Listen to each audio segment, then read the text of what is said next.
नमस्ते बच्चों। आज हम वहीं से बात शुरू करते हैं जहां हमने गत वीडियो में छोड़ी थी। हम सूरदास पर बात कर रहे थे और हमने सूरदास के दो पदों को अच्छे से समझा था।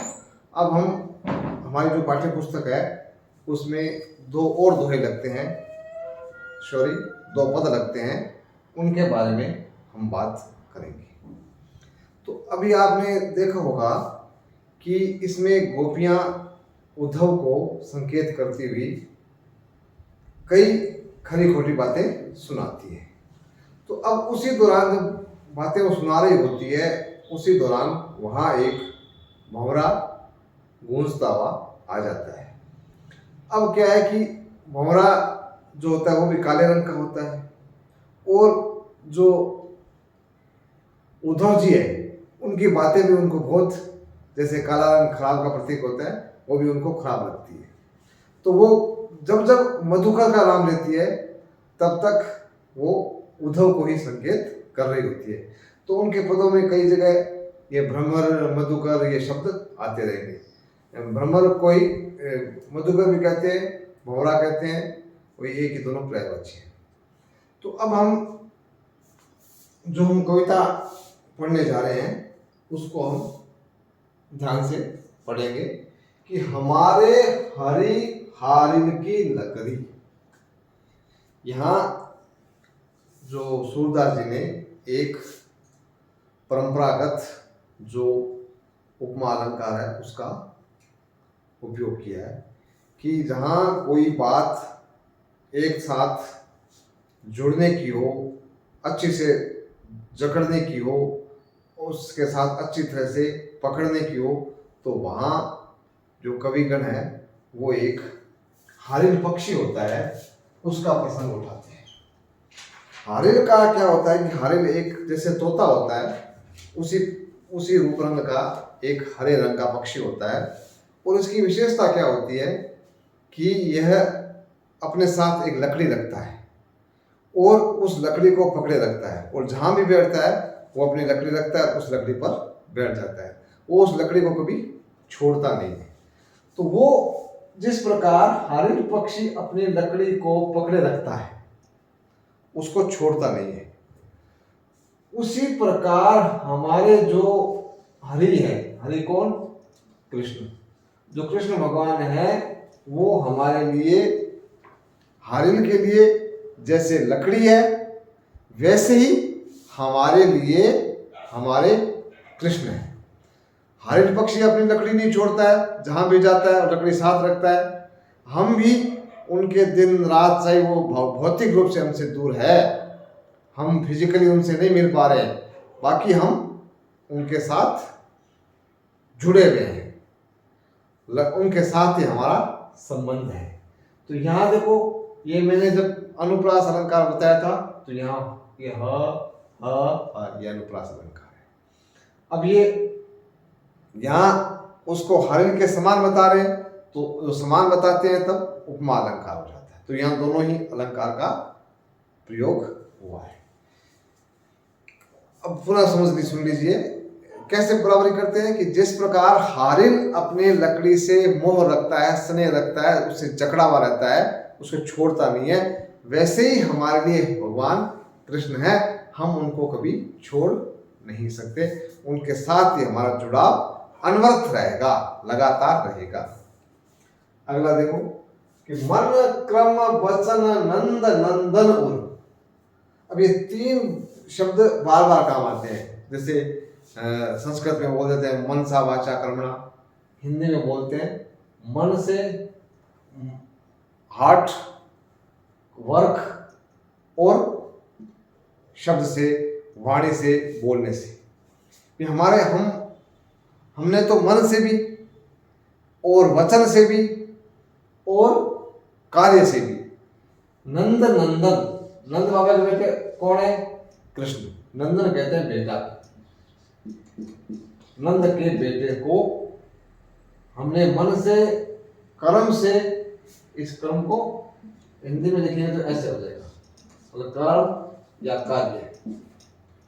तो मन से, कार्य से और वाणी से, नंद बाबा के बेटे कृष्ण को हमने हृदय से अपना मान लिया है और उसको साथ हम कैसे जकड़े हुए, यह दृढ़ करी पकड़ी, दृढ़ कहते हैं मजबूती से, दृढ़ता से, कहते हैं वो आदमी बहुत मजबूत है या दृढ़ है, तो वो हमने इनको अपने हृदय में मजबूती से पकड़ा हुआ है। किसको? कृष्ण को। पकड़ी माने पकड़ा हुआ है। ब्रज में हड़ा होता है और हमारे राजस्थानी में हड़ा होता है, हिंदी में भी हड़ा होता है। पकड़ा हुआ, पकड़ी माने पकड़ा हुआ है। जागत सोवत स्वप्न दिवस निशि, जागत में जागते हुए, सोते हुए, सपने में भी, नींद में है, सपना है तो भी कृष्ण, सपना नहीं है तो भी कृष्ण, जागते हैं तो भी कृष्ण, रात है तो भी कृष्ण, और निशि माना रात, और रात है तो भी कृष्ण। तत्सम शब्द इसका ऐसे होता है, संस्कृत में लिखते हैं तो ऐसे होता है, और ब्रज में ऋषि वही रात होते हैं। कान कान जकरी, कन्हैया कन्हैया कन्हैया यही रखते रहते हैं। जकरी माने जकड़े हुए हैं, सॉरी रटते हुए रहती है। रटन, हमारे पास रटन है किसकी? कन्हैया की, कन्हैया की, कन्हैया की। कब? जागते, सोते, सोने, सपने में, रात और दिन। समझ में आ रहा है? अगला सुनत जो, अब कान्हा कान्हा आ गया ना, तो कभी कहीं पर भी आप देख लो कि दो शब्द एक साथ आ जाए तो वहां कौन सा अलंकार होता है? पुनरुक्ति प्रकाश। तो कोई परीक्षा में ये भी पूछ लिया जाता है कि इसमें कौन सा अलंकार है, तो आप वो ये साथ साथ ही पढ़ते जाओगे कि दो शब्द एक साथ आ गए तो वहां पुनरुक्ति प्रकाश अलंकार होता है। सुनत जोग लागत है ऐसो ज्यों करऊ ककरी। जोग मैंने पिछली वीडियो में बताया था, योग को कहते हैं। कौन योग का संदेश दे रहा है? उद्धव, कि हे उद्धव, तुम्हारा जो योग है वो हम जब सुनते हैं तो ऐसे लगता है जैसे जीभ पर खारी ककड़ी रख ली है।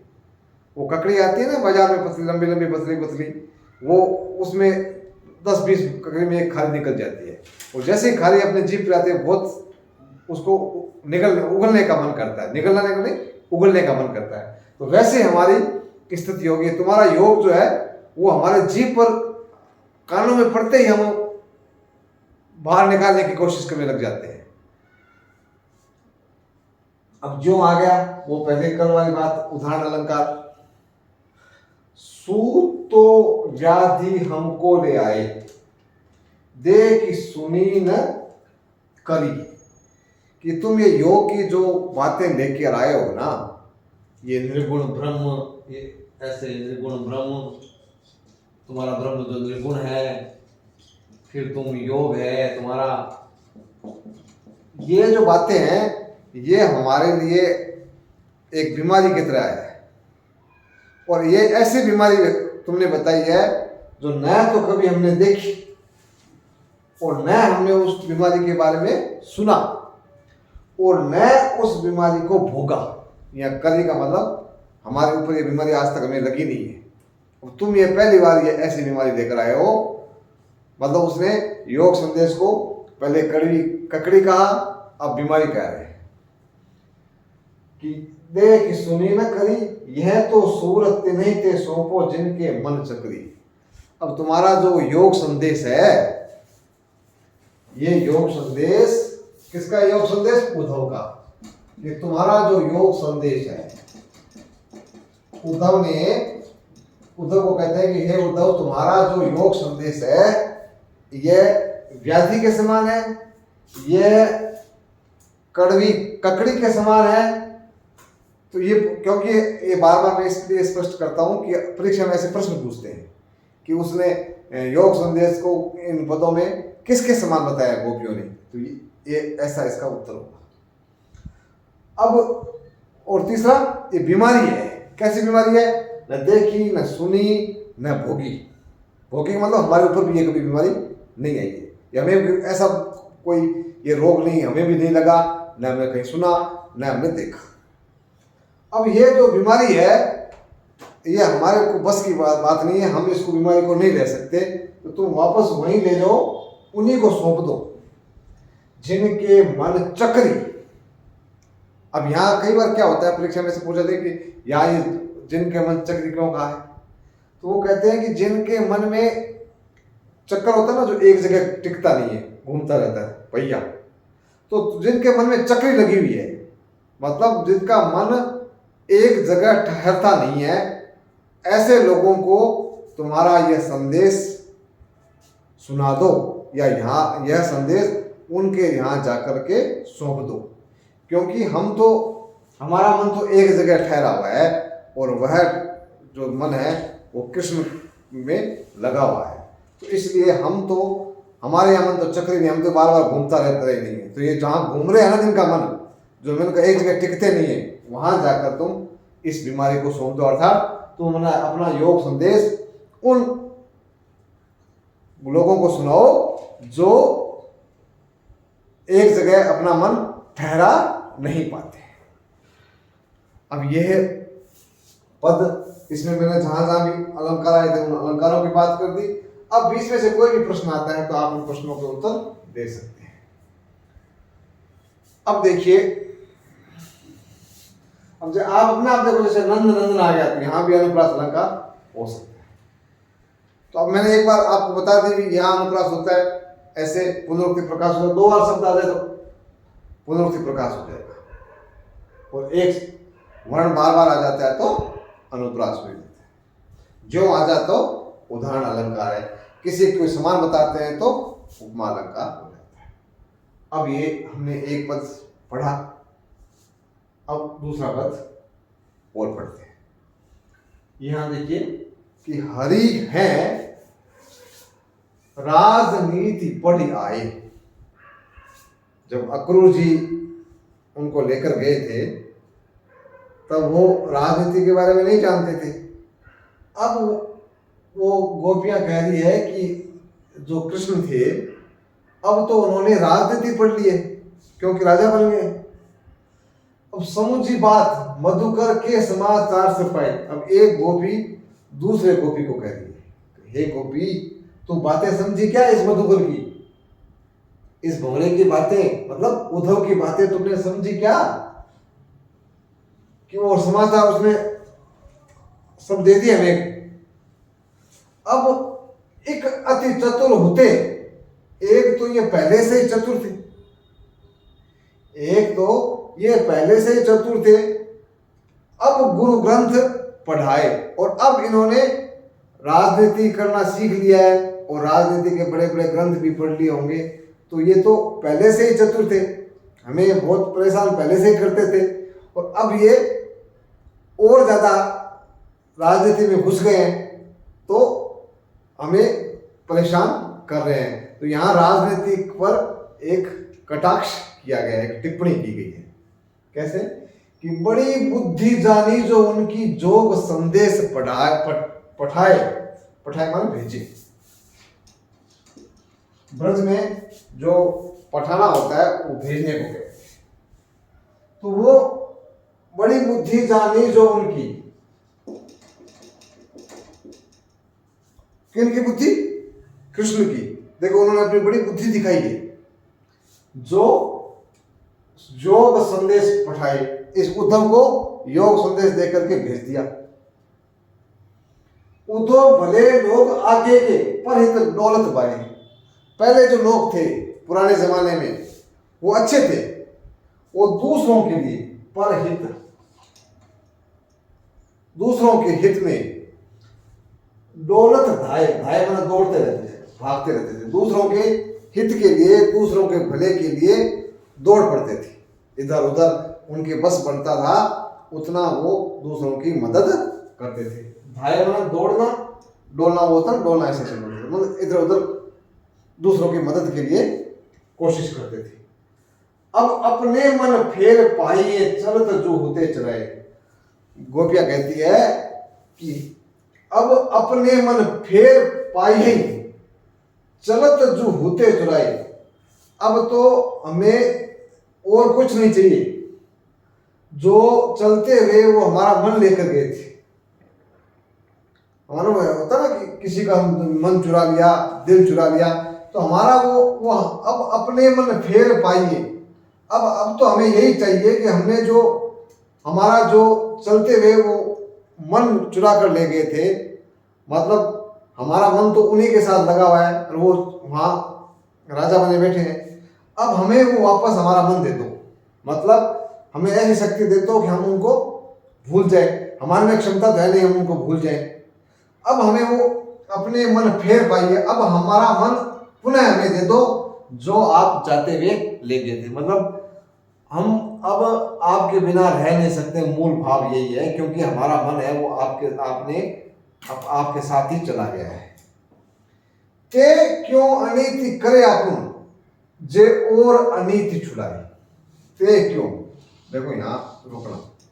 अब वो भला क्यों करेंगे हमारा, ते क्यों, यहाँ मतलब वो बात भले वाले क्यों नहीं है, परंतु आपको समझना है कि ते क्यों, वो अब क्यों अच्छा करेंगे, क्योंकि अनीति करे आप, वो तो खुद ही अनीति करने लगे। जे और अनीति छुड़ाए, राजा का काम था कि वो दूसरे जो अन्याय करते हैं उनको रोके, परंतु वो तो हमारे साथ खुद ही अन्याय करने लगे। तो अब हमारा भला कौन करेगा।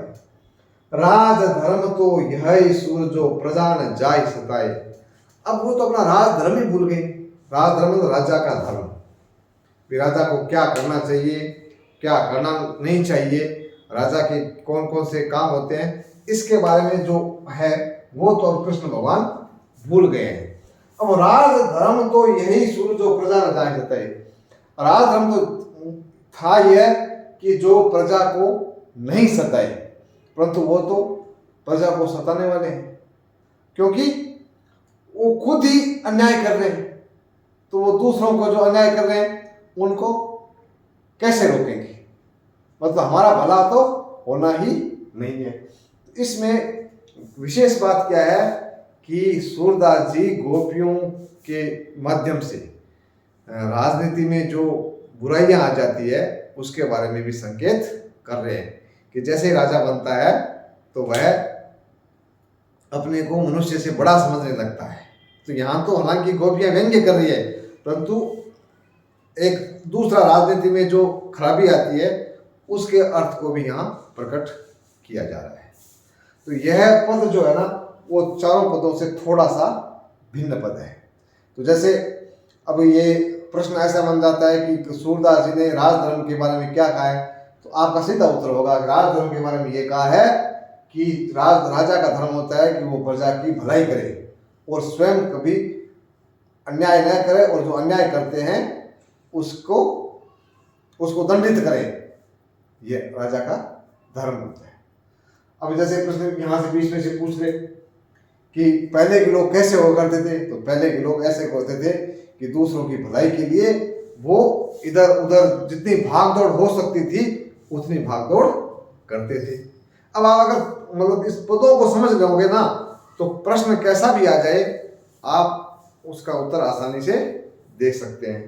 प्रश्न ऐसे आ जाए इसमें, जैसे ये प्रश्न आ जाए भी ये जो सूरदास जी के पद है वो कहाँ से लिए गए हैं, तो सूर सागर है। सूर सागर में भ्रमर गीत सार का एक अंश है।